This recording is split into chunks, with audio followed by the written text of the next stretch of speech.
გაფრთხილებები მთელ ევროპაში ხმამაღლა ისმის. საგანგაშო ნიშნები ყველასთვის თვალსაჩინოა. რუსეთი ბალტიის რეგიონში რაღაც ბნელს გეგმავს და შესაძლოა ესტონეთი იყოს პუტინის აგრესიის სამიზნე. რა მოხდება თუ რუსეთი ესტონეთში შეიცვლება? ეს არის კითხვა, რომელსაც აქ უპასუხებთ, როცა პოტენციური შეჭრის სცენარს საათობრივად განვიხილავთ. რას გააკეთებს რუსეთი? როგორ უპასუხებს ნატო? ზად არის თუ არა ესტონეთი ამისთვის? დარჩით ჩვენთან, რადგან შესავლით ვიწყებთ. გაფრთხილების ნიშნები ყველგან იყო, პირდაპირ მნიშვნელობით. მხოლოდ ივნისში იყო, როცა აშშ-ს პოლონეთს გააფრთხილა, რომ რუსეთი გეგმავდა გარკვეულ პროვოკაციას, მათ შორის შესაძლოა შეჭრასაც. პოლონეთმა მოусმინა, მაგრამ რეალურად ყურადღება ბალტიისპირეთის ქვეყნებმა მიაქციეს, რადგან პოლონეთის პრემიერ-მინისტრმა დონალდ ტუსკმა გააფრთხილა, რომ მომავალი თვეები შესაძლოა კრიტიკული იყოს და რუსეთის ესკალაციის შიში აშკარა იყო. რუსეთი შეიძლება რაღაცას შეეცადოს პოლონეთში, მაგრამ რეალური საფრთხე ლატვიას, ლიტვას ან ესტონეთს დაემუქრება. ეს უკანასკნელმა ძალიან კარგად იცოდა, რომ რუსეთი რაღაცას გეგმავდა. მან არ იცოდა რა, მაგრამ უკვე დაწყებული იყო ძალების თავმოყრა, რამაც ესტონეთი გააფრთხილა. უკრაინის პრეზიდენტმა ვოლოდიმირ ზელენსკიმ უკვე არაერთხელ განაცხადა, რომ ბალტიისპირეთის ქვეყნები პუტინის შემდეგი სამიზნეები იქნებოდნენ. ამ განცხადებებს შეეძლოთ თანამშრომლობისთვის ზიანი მიეყენებინათ. მაგრამ როდესაც ესტონიამ მეტი ნიშანი დაინახა, მოუწია ეღიარებინა, რომ ეს გაფრთხილებები საფუძვლიანი იყო. 2026 წლის ივნისის ბოლოსთვის ესტონიამ დააფიქსირა რუსული ტანკერები, რომლებიც თითქოს თხევად ბუნებრივ აირს ეზიდებოდნენ, მაგრამ მათზე დამონტაჟებული იყო ტყვიან-ფქვევები და ქვიშის ტომრები ბალტიის ზღვაში. ალბათ შეჩერების მცდელობის წინააღმდეგ თავდაცვისთვის. ესტონია ამას მალე გაიგებდა.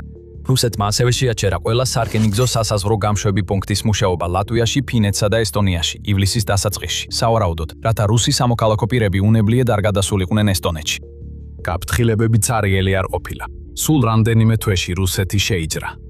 პირველი საათი ის იწყება რაკეტებით და დრონებით და არა ქვეითებითა და ტანკებით. უკანასკნელები ელოდებიან. რუსეთი ბალტიის საზღვრებზე ინფრასტრუქტურას აშენებდა იმ თვეებში, რაც შეჭრამდე იყო დარჩენილი, სადაც ათასობით ჯარისკაცის განთავსება შეიძლებოდა.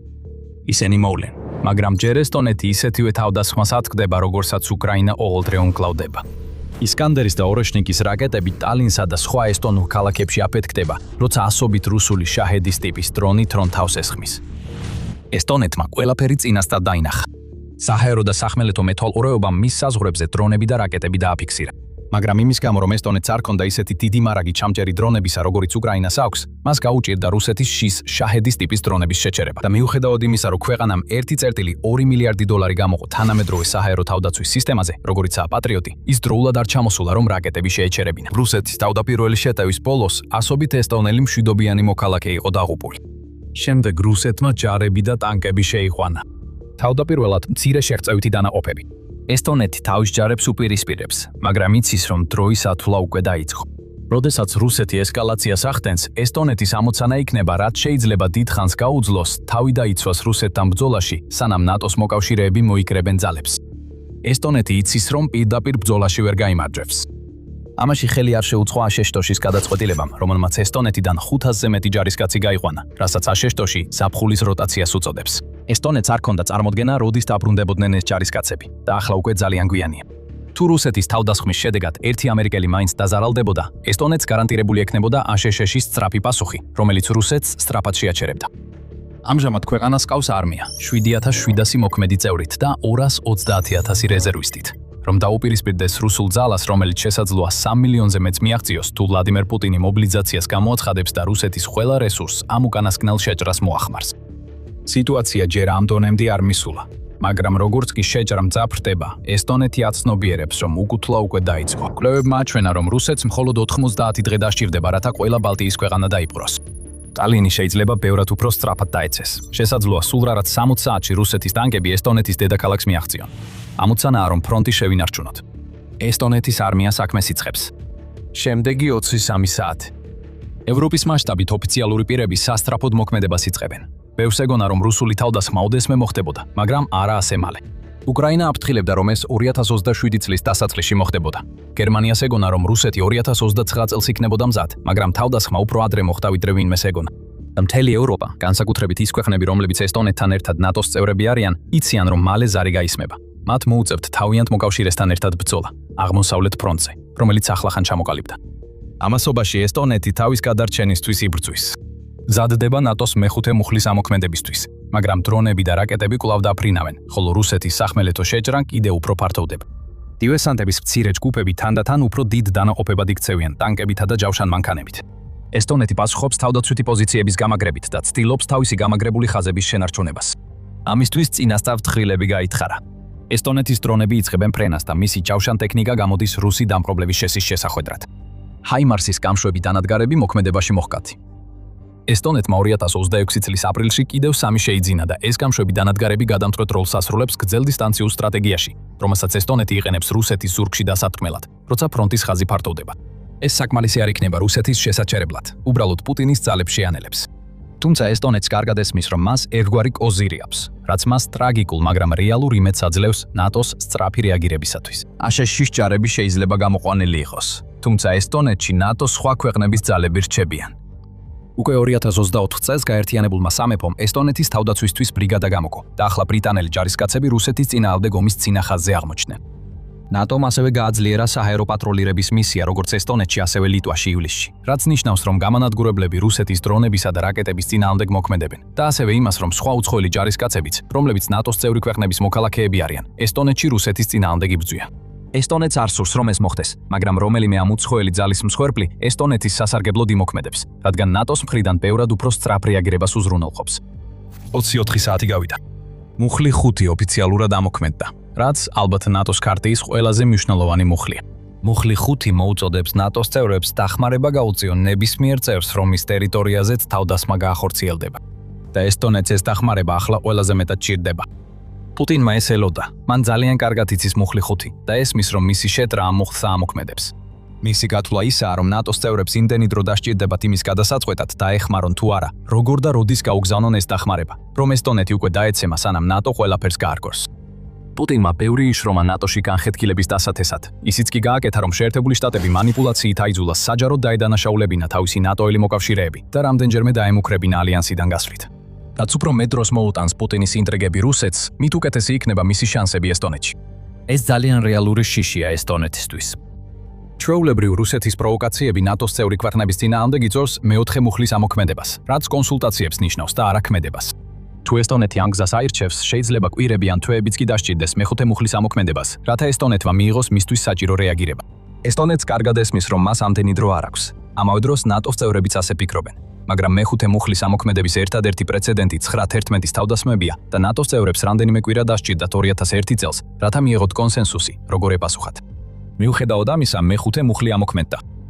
ესტონეთის წამყვანი ოფიციალური პირები დღე და ღამე მუშაობენ, რაც ფაქტობრივად დიპლომატიურ მისიას წარმოადგენს, რათა ნატოს მექანიზმები უფრო სწრაფად ამოქმედდეს ვიდრე ოდესმე. ესტონეთს მხოლოდ იმედი დარჩენია, რომ ეს ძალისხმევა შედეგს გამოიღებს.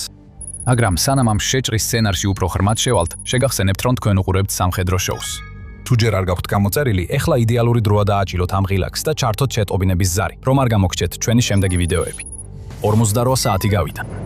ესტონეთის მზადება ამ შეჭრისთვის ძლივს აკავებს რუსეთს. ტანკები და ჯავშან ტექნიკა უკვე მოქმედებაშია, თუმცა ესტონია მილიონობით დოლარი დახარჯა საზღვრის დაცვის გასაძლიერებლად და ეს ანელებს რუსეთის შეჭრას. ქალაქებში აშენებული თავშესაფრები უკვე დაკავებულია მშვიდობიანი მოსახლეობით, რაც მაქსიმალურად იცავს მათ რუსეთის რაკეტებისა და დრონებისგან. ფრონტზე, რომელიც სწრაფად ფართოვდება და მოიცავს ესტონეთის რუსეთთან 294 კილომეტრიან საზღვარს, ბრძოლები მძვინვარებს. ესტონეთის ტყეებში შენიღბული ჯავშან მანქანები რუსულ ჯარებს ჩასაფრებიდან უტევენ. საზღვრის გასწვრივ განთავსებული კრეითსაწინააღმდეგო ნაღმები აზიანებს რუს ჯარებსა და ტანკებს, რაც ანელებს მათ წინსვლას. ტყეებში ასობით ბუნკერი, ათასობით დრაკონის კბილი და უთვალავით ხრილი მონაწილეობს შენელების ოპერაციაში. ესტონია ასევე პრაქტიკაში ცდის უკრაინის ომიდან მიღებულ მრავალ გაკვეთილს, განსაკუთრებით დრონების გამოყენების მხრივ. უკვე მაისში ესტონიამ დახარჯა $8 მილიონ მეტი ახალი დრონებისა და ელექტრონული ომის ტესტირების ლაბორატორიის გასახსნელად და მან უკვე დაიწყო ადგილობრივი დრონების წარმოების გაფართოება რამდენიმე თვით ადრე. ესტონელი ჯარისკაცები პრაქტიკაში ამოწმებენ მიღებულ მომზადებას, როდესაც დრონებით უტევენ რუსულ ტანკებსა და ჯარისკაცთა შეკრებებს. მაგრამ რუსული ძალები მაინც წინ მიიწევენ. მიუხედავად ბარიერებისა, მათი რაოდენობა უბრალოდ ძალიან დიდია. 60 საათი გავიდა. ზუსტად მოსალოდნელ დროს რუსული ძალები არღვევენ სასაზღვრო დაცვას და ტალინის გარეუბნებში აღწევენ. ნარვა უკვე დაცემულია. სასაზღვრო ქალაქს, რომელიც სანქტ-პეტერბურგთან უფრო ახლოსაა ვიდრე ესტონეთის დედაქალაქთან, შანსი აღარ ჰქონდა მას შემდეგ, რაც მდინარე, რომელმაც ქალაქს სახელი მისცა, გადალახეს. ბალტიის ზღვაში რუსეთი საზღვაო ძალებს აგროვებს. დრო იწურება. ტალინის ზღვარზეა. ესტონიას შეიძლება იმედი ჰქონდა, რომ პოლონეთისა და სხვა ბალტიისპირეთის ქვეყნების მსგავსი ქვეყნები მის დაუყოვნებელ დაცვას უზრუნველყოფდნენ ნატოს დამტკიცების გარეშეც. ეს არ მომხდარა. ორივე ფრთხილობს ბალტიის ზღვაში რუსული გემების თავმოყრის გამო და მათ კალინინგრადის ექსკლავზეც უნდა იდარდონ. ისინი მზად არიან ბრძოლისთვის, მაგრამ მათ სჭირდებათ ნატოს დანარჩენი წევრების ჩართვა ბრძოლაში. 72 საათი გავიდა.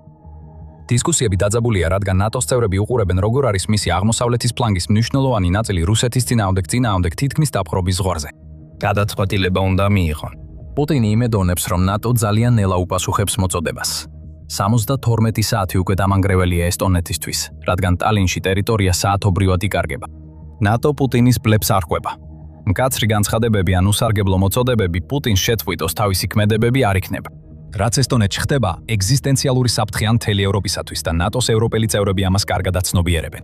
პუტინი ესტონეთით არ დაკმაყოფილდება. შემდეგ სხვა ბალტიის ქვეყნებს შეუდევს და შესაძლოა შემდეგ პოლონეთსაც გადავიდეს. მეხუთე მუხლი გააქტიურდა. ეხლა უკვე დამტკიცებულია. ესტონეთი ჯერ კიდევ არ არის მზად ამოისუნთქოს ჩვევით. მან იცის, რომ ნატოს მოკავშირეებთან ერთად კარგად შეუძლია ბრძოლა. გაზაფხულზე ესტონეთმა მონაწილეობა მიიღო მასშტაბურ წვრთნაში, რომელშიც 12000 ჯარისკაცი მონაწილეობდა 4 მაისიდან 1 ივნისამდე. და ამ წვრთნაში ასევე მონაწილეობდნენ უკრაინელი წარმომადგენლები, რომლებმაც უკრაინის ომიდან მიღებული გამოცდილება გააზიარეს. თუმცა ესტონეთმა ასევე იცის, რომ ნატოს მხრიდან მეხუთე მუხლის გააქტიურებაზე ვალდებულების აღება მხოლოდ პირველი ნაბიჯია. ჯარისკაცებმა გადაადგილება უნდა დაიწყონ, გეგმები უნდა შედგეს. შესაძლოა სრული ნატოს პასუხის მისაღებად კვირები იყოს საჭირო. მაგრამ ესტონეთს სიხარულის საფუძველიც აქვს. ბალტიის ზღვა, რომელსაც ზოგჯერ ნატოს სტრატეგიულ ზღვასაც უწოდებენ, გარშემოთქმულია 8 ნატოს წევრი სახელმწიფოთი, მათ შორის ესტონეთითაც. სხვა ბალტიისპირეთის ქვეყნები, პოლონეთი და ჩრდილოეთის ქვეყნები, როგორიცაა ფინეთი, შვედეთი და ნორვეგია, ნატოს მოწოდებაზე უფრო სწრაფად რეაგირებენ ვიდრე ევროპის სხვა ნატოს წევრი ქვეყნების უმეტესობა. სამწუხაროდ, ესტონეთის დაცვაში ბრიტანელმა ჯარისკაცებმაც დაკარგეს სიცოცხლე. ამან გამოიწვია დიდი ბრიტანეთის მხრიდან ქმედებები, რადგან მან საბრძოლო გემები და წყალქვეშა ნავები ბალტიის ზღვაში გაგზავნა.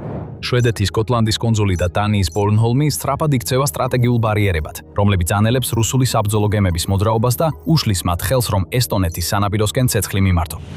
პოლონეთის ძალები იწყებენ წინსვლას ბალტიის რეგიონში.